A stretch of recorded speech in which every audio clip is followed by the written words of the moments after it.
The end of the season is almost upon us, so it means that the individual awards are about to be awarded. Hey guys, welcome to the channel, welcome to another video. Yes, today's video is going to centre around the revealing today of the nominees for the Young Player of the Season, Player of the Season, and Manager of the Season categories for certain awards. Obviously, it's that time of the season. We are only a couple of games left of the campaign until it is done and dusted and another chapter in the history of the Premier League is written and well documented. And of course, it does mean that the individual awards are set to be awarded to obviously those that have shined bright, or you should think have shined brightest this season for their specific clubs. We're going to be talking about the nominees and the awards today in this video, but before we go any further, we would like to remind you all to please like the video and also subscribe if you're new. Both things are always and very greatly appreciated. Get involved in the comments section as well. Let me know your thoughts, comments, opinions, predictions, feelings, whatever you want to call it, on these awards and the nominees, and who do you think will win the awards more specifically, of course. But without further ado, let's get on with the video. Let's talk the categories, let's talk the awards, and let's talk my predictions on who I think will win the awards. First and foremost, we're going to start off with Manager of the Season. Now, usually this tends to go to the winner of the Premier League, and in some cases, rightfully so. There are the odd occasions where certain events and certain outside things outside of the Premier League also take into account. I remember a few years ago during Jurgen Klopp's charge for a quadruple, shall we say, he won the Manager of the Season that year, despite, of course, Liverpool not winning the Champions League or the Premier League. So, if you can obviously maintain a challenge in different areas and compete on different fronts, as well as the Premier League, that kind of all takes it into account. And the 5 nominees in this category are Mikel Arteta of Arsenal, Unai Emery of Aston Villa, Pep Guardiola of Manchester City, Andoni Iraola of Bournemouth, and Jurgen Klopp of Liverpool. Honourable mentions from me personally go to the likes of Gary O'Neill. I also potentially think that, I mean, obviously, depending on how the relegation battle goes, if Luton are to stay up, for example, this should be won by the Luton manager, which does beg the question, with nothing a certainty yet, you know, should they be nominating people this early? Because, let's face it, if Luton do pull off an absolute miracle and actually do manage to survive in the Premier League, that should be considered worthy of being nominated for Premier League Manager of the Season. I'm just saying. There probably are one or two other managers in there as well that you can maybe throw into the hat. But these are the 5 that the Premier League have seemingly chosen. Now, in my personal opinion, it's probably going to be Pep Guardiola. If City obviously keep their nerve and maintain their position at the top of the table from now until the end of the season, Mikel Arteta could easily swoop in and win that award if City, of course, bottle it from this position. But I also think there's a shout out for Unai Emery. An incredible season with Aston Villa, competing in the Europa Conference League as well. First season for Aston Villa in the Europa League and Europa Conference League in European football for God knows how long. And they've managed to maintain their position in that competition as well as focus on the league, which not many teams do. After like several years of not being in a European football place, or even in European football at all, they normally tend to fall off. Look at the contrast of Brighton this season and how much they've fallen off with having to contend with Europa League football as well.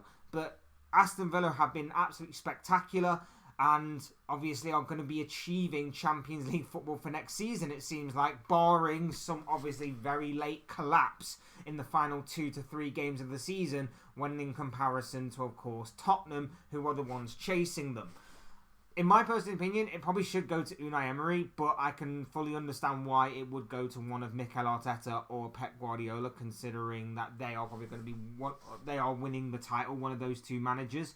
Likelihood being Pep, but of course, if Arteta is going to capitalise on a Manchester City flop, if that is going to happen, then of course it should go to Arteta. Special shout out to Iriola. Brilliant season, overachieving season. Not many people predicted him to actually do this well, I don't think, but he's actually been a very good breath of fresh air, but has somewhat gone under the radar, of course, a little bit as the season's progressed. Not that that's necessarily his fault, that's just the way that obviously the Premier League works when teams are mathematically safe but aren't pulling up any trees in terms of going for European football places. It's harsh, but that's just the reality of the situation. And Jurgen Klopp, look, if obviously Liverpool was still realistically in a title race, I think there would be a shout for him. But because of how the collapse has been this past couple of months or so, yeah, I don't think that is probably a worthy shout there.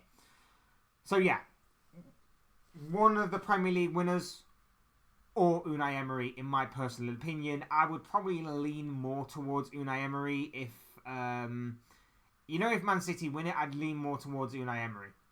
Because City were expected to probably go on and win, and they've achieved the barest of minimums. You could maybe even argue that considering their performance in Champions League this season, they've actually underperformed a little bit this season. But then again, Premier League and, I think we can safely assume an FA Cup as well, a domestic double, is something not to be sniffed at either, even if you are Manchester City and used to winning so much over the years. So, yeah, I can understand the shout for Pep Guardiola. In my personal opinion, I give it to Unai Emery, but I can understand where the argument would come from. If it's Arsenal, though, definitely Mikel Arteta. So again, it makes it a bit difficult considering that these are obviously nominees, but obviously we don't know how the season's going to pan out fully as of right now. Young Player of the Season, the nominees are Phil Foden and Erling Haaland, both, of course, of Manchester City, Alexander Isak of Newcastle, Kobe Mainoo of Manchester United, Cole Palmer of Chelsea, Bukayo Saka and William Saliba of Arsenal, and Destiny Udogie of Tottenham. Udogie's been consistent, but I don't think he should be anywhere near the front runner, but I can understand to an extent why he is nominated. I don't think Bukayo Saka's had a full season in which he's been impressive. I think he's shone here and there, but I think he's been a little bit more inconsistent this season. So I don't necessarily think he should be getting involved either. Alexander Isak's been brilliant for Newcastle. 20 goals across the season is nothing to be sniffed at, and he's done it in 27 appearances as well, with 1 assist also to his name. So he's been brilliant in terms of the Premier League. So I think he should be within a shout. 24 years of age though, so I do find that a bit weird. I think he's 24 years of age. I'm sure he's 24, but even if he is, a bit weird. But being with a shout, of course, Kobe Mainoo. His rise this season has been brilliant, but again, it may be a case of longevity for him that may not see him get the award. William Saliba has been solid as a rock this season. I don't necessarily think he's actually been... I don't know. He's been obviously part of that watertight defence, but I don't think he will get the award. Normally, because as harsh as it may be, it does tend to go down to attacking players mostly. So your playmakers and your goal scorers normally tend to get these types of awards. So I wouldn't be surprised if that is to follow suit here, and that's why Saliba may miss out on this, as harsh as it may be, because I think he's been brilliant. So that leaves us with Cole Palmer, who has single-handedly this season carried Chelsea. He's been excellent. He scored 21 goals this season. And let me just bring up his stats here. Yes, 21 goals this season, 9 assists in 31 appearances. That is absolutely phenomenal. And I think for single-handedly carrying Chelsea, I think this guy deserves it. But I think it's going to go down to one of Erling Haaland or Phil Foden. Haaland looks set to win the Golden Boot yet again this season. 25 goals for him across the campaign. Hasn't maybe had it as easy as what he may have seemed to have had it last season. Maybe he's come under a bit more criticism this season. Maybe he's a victim of his own success. But either way, still looking good for a quote-unquote League 2 striker, Roy Keane? still looking good for a guy who's still topping the goal-scoring charts. And of course, Phil Foden, who has been magnificent for City yet again this season, seemingly gone from strength to strength and found a new level this season in which he's seemingly taken games by the scruff of the neck and dragged City over the line, which is of course something that he needed to do more of. I personally think this should be going to Cole Palmer, but I would also see it happening going to Phil Foden, not Erling Haaland. Especially if City go on and win the Premier League, like I keep mentioning. It will probably go down to one of those two. Probably Foden. I think the English bias may come into it as well a little bit for him. But I would also probably say Foden wins the young player. And then it may leave the player of the season to open up more for Haaland, simply based on winning that goal scoring record. But as we're now going to move on to, the player of the season is quite contested. You have Isak, you have Palmer. We've already mentioned them too.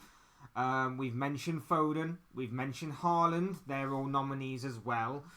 But the others to be included into this are Declan Rice of Arsenal, Martin Odegaard also of Arsenal, of course, Ollie Watkins of Aston Villa, and Virgil van Dijk of Liverpool. Now, Virgil van Dijk's had a very solid, consistent season, has risen back to his best form, and has shown why he is still, in my opinion, the best defender in the league.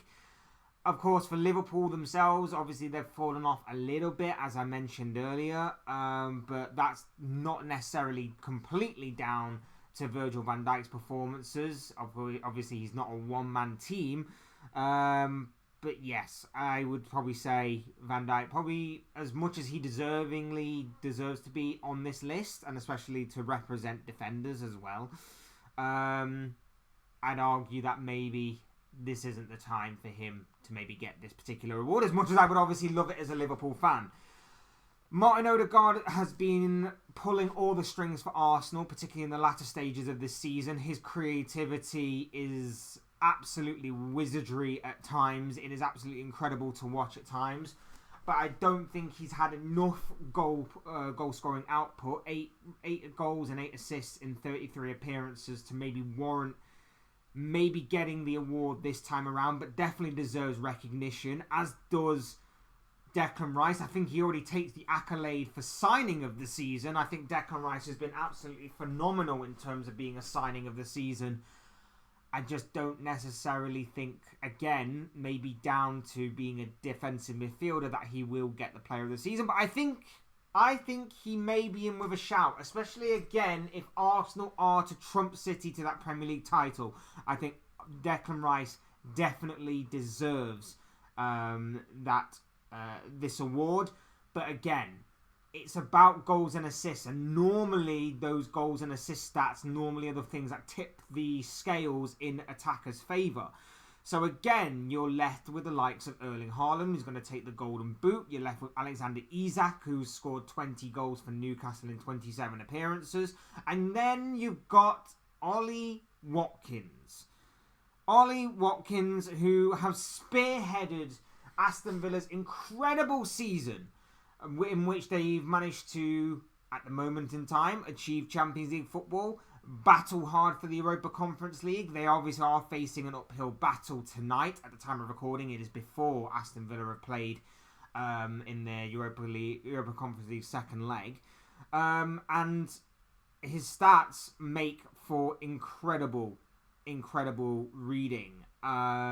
Just bringing them up here. Ollie Watkins has scored 19 goals and assisted 12 times in 35 appearances for Aston Villa this season. Absolutely brilliant. Fantastic goal contributions record across the entirety of the campaign. Like I say, spearheaded Aston Villa's charge for Champions League football for next season. He's facing some tough competition. There are some really good goal-scoring outputs there. Like I say, Haaland's taking Golden Boot. Cole Palmer's carried Chelsea on his back all season. Isak's numbers aren't too bad either. Declan Rice, player of the season. Van Dijk, still the best defender in the Premier League, in my opinion. Odegaard, master puppeteer, and of course Phil Foden, the golden boy, has really shone for Manchester City across this season. It's a very hotly contested category, which I don't think there is a clear winner, because I think you can make a case for the majority of them. I think some cases are weaker than others, of course. But if I had to lay my money down on the table and put money on a winner, I think they would probably go for an Erling Haaland, maybe a Phil Foden. I doubt it with maybe Foden winning the young player. I think they will give one or the other to Foden. But I think they would probably give the goal scoring award to Haaland. But in my personal opinion, Declan Rice is the signing of the season. Cole Palmer's carried Chelsea on his back. And Ollie Watkins has been phenomenal for Aston Villa throughout the entirety of the campaign. If I'm looking at it, I'm probably looking at maybe Rice or Watkins. Again, I think Palmer's youth may just deter them from giving it to Palmer. But I personally, I wouldn't be shocked if it was one of Rice or Watkins. And I think Rice's chances boost even more so if, of course, City are to slip up in the next couple of weeks, in the next couple of games. And obviously Arsenal are to take full advantage of that if they obviously do. So there is still quite a bit to play for. So that could obviously tip the scales in a particular player's favour, depending on what team they are currently with, and obviously how that affects things going forward in terms of mainly the Premier League title race, of course, between Arsenal and Manchester City. But I think there are still a few decent names on there that certainly need to be recognised and given their flowers, basically. But those are just the thoughts, comments, opinions, predictions, feelings, whatever you want to call it, of this guy. I want to know what you guys think. What do you make of the player of the season, manager of the season, young player of the season, accolades? Who do you think will win them? Who do you think out of the nominees will win them? Do you think there's anyone that was missed off that should be on that list? I heard a lot of people say Rodri for the player of the season one, and again, I can't really argue with that. I think if there was a ninth choice, I think he gets that ninth choice. Let me know your thoughts, comments, opinions, predictions, feelings, and any of that stuff, and anything like that, and obviously predictions on who you think will win all of them awards down below in the comment section. I'm sure it'll make for interesting and great reading. Otherwise, hit the like button on the way out if you enjoyed the video. Subscribe if you are new or want to see more content like this. Both things always and probably greatly appreciated. And of course, thank you all so much for watching and listening. I've been Fletch. This has been another Fletch Talks video, and I'll see you speak to you all again soon in another video or live stream or whatever it may be. Cheers, guys. Thanks everyone for watching. Take care. Enjoy the rest of your night. Speak to you all again very, very soon.